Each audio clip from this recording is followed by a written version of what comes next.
How's it going, you guys? AZ Plyo 21 back again with more of W3 here in our WMMA 5 save, our local to global, looking good. And this could be the day, ladies and gentlemen, that we make it to mid-level international.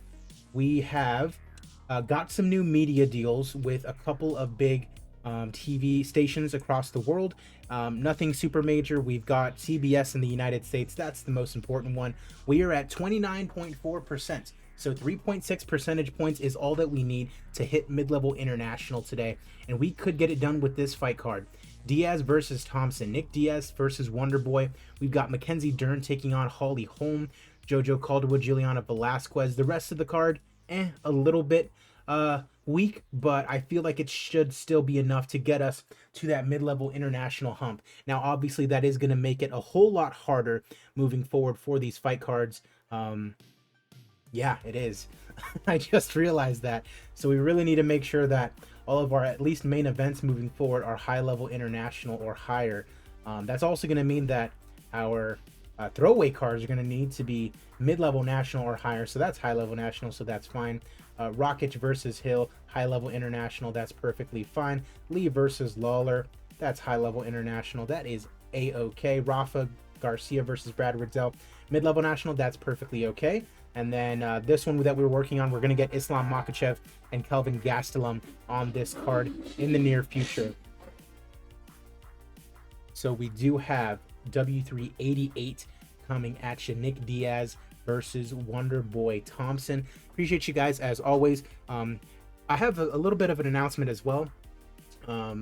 So I said that these were going to be daily moving forward, but they are not going to be daily moving forward. I just don't want to overload the YouTube channel with 2 to 3 videos every single day. So I am going to keep it to 1 video a day, no matter what it is that I'm doing, just so that way, you know, there's more content for you guys to watch moving forward, and also keeps, you know, the series, the longevity of it, you know, keep it going. Don't want the series to end, you know, too quickly. But I am still excited for what this can do for us. Also, I am going to start a new Football Manager series pretty soon. I was thinking about possibly continuing the MLS series, and that very well could still be something that I do on Twitch.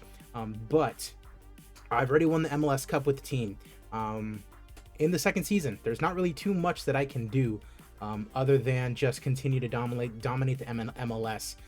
That was really the whole point of it. So as far as YouTube is concerned, the St. Louis City Soccer Club series has concluded now that we have won the MLS Cup, which is awesome. I really do appreciate you guys. I'm going to be starting a new Football Manager series, and it is going to be one that I'm doing with a football club in England that I'm actually a part of the board for. It's so it's called AFC Crew, and definitely look into it. The link is going to be down in the description below. Essentially what it is it's a big consolidation of a bunch of board members who are pitching into the club monthly. You can pitch in as little as £4 a month. This is British, £4 a month, or as much as £9 a month before taxes, in order to become a member of the board of this club. You get voting rights on things that are going on with the club. You can have input in things such as, you know, the jersey or the kit if you're English, and see, you know, what you want to do for that. You can vote on things as right now we're trying to get a ground share going with another team in England, so that way we can have a better stadium, better looking field for our future games. Very important for us, but it's also just kind of exciting. It's a big community that's ongoing, and it's continuously growing as well. So link is going to be down in the description below, or you can just feel free to Google AFC Crew as well. It is going to be through NewFan that you would be doing that monthly subscription / donation, I guess you can call it. But you are going to be a part of a big community, a community that wants to help out this club and have it progress. So I will be doing a Football Manager save with AFC Crew, so definitely be on the lookout for that. With that said, up the rail, boys, and let's get into this. Nick Diaz taking on Wonderboy Thompson. Let's get it. As always, the fight results themselves do not really matter that much. We're just trying to make the card as good as possible. Nick Diaz taking on Wonderboy Thompson in our main event. We have Amir Khani taking on Oliver Murad, and we have Oliver Murad getting the rear naked choke victory in round number 1. And yeah, he wants to fight Tyler Diamond. Jeremy Kennedy taking on Kai Kamaka, and it's Kamaka getting the unanimous decision here today.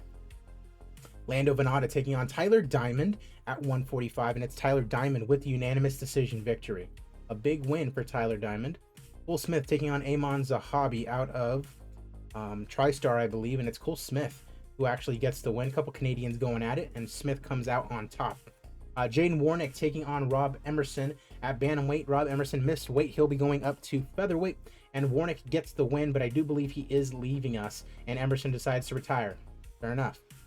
Don Roundtree taking on Alberto Trujillo at bantamweight, and it's Trujillo who gets the unanimous decision victory here today. Darion Caldwell taking on Nathaniel Wood in a battle of pretty good bantamweight fighters in real life. In game, they're not doing so hot, but it is Caldwell who gets the decision victory here today.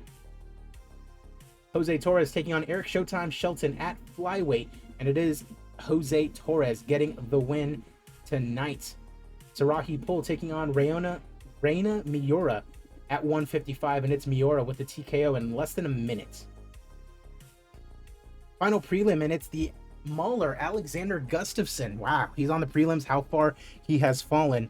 He's taking on Hani Marks at 205, and it's Marks who gets the split decision victory. Gustafsson still regressing. He's not looking too good, unfortunately. Bruno Sosa taking on Morgan Charrier, our first main card fight. These guys have been wanting to go at it for a while, and it's a unanimous decision win for Morgan Charrier. John Lineker taking on Pedro Munoz at 135. A couple of Brazilians going at it, and it's John Lineker getting the knockout win in round number 2. Fantastic fight between the two of them. You absolutely love to see that. Terry Atem taking on Don Madge at 155, and it's Madge, the 33-year-old from South Africa, who gets it done here today. Jojo Calderwood taking on Juliana Velasquez. I'm pretty sure her name is just Joe Wood. But Juliana Velasquez, the odds-on favorite, and she loses to Jojo Calderwood in round number 3. TKO victory for the former, should have been a title contender, and Velasquez actually retires. And Jojo wants to fight Lucy Pudilova. Co-main event coming up, Mackenzie Dern going up to 135, eating a couple cheeseburgers and getting up there in weight, taking on Holly Holm at 135, who definitely has to cut that weight. This could be Holly Holm's last fight if she just up and retires, should Mackenzie beat her.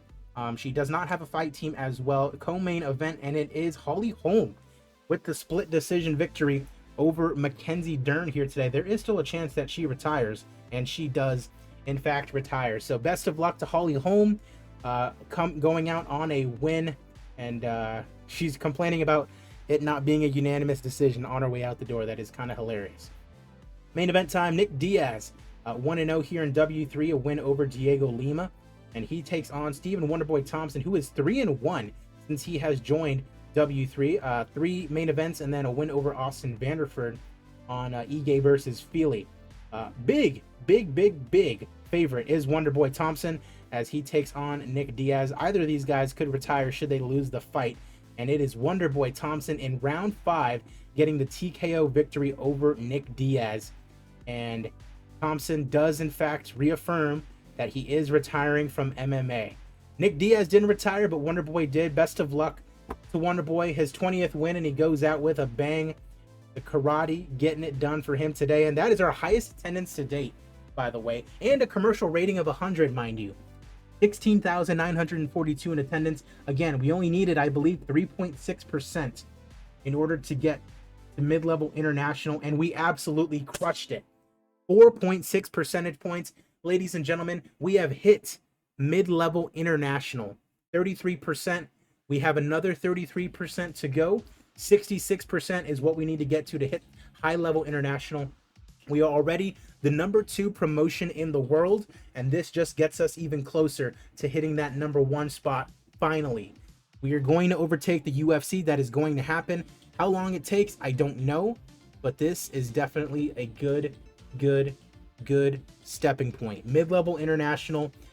Appreciate you guys as always. I'm AZ Plyo 21, up the rail boys, and I will see you guys at the fights.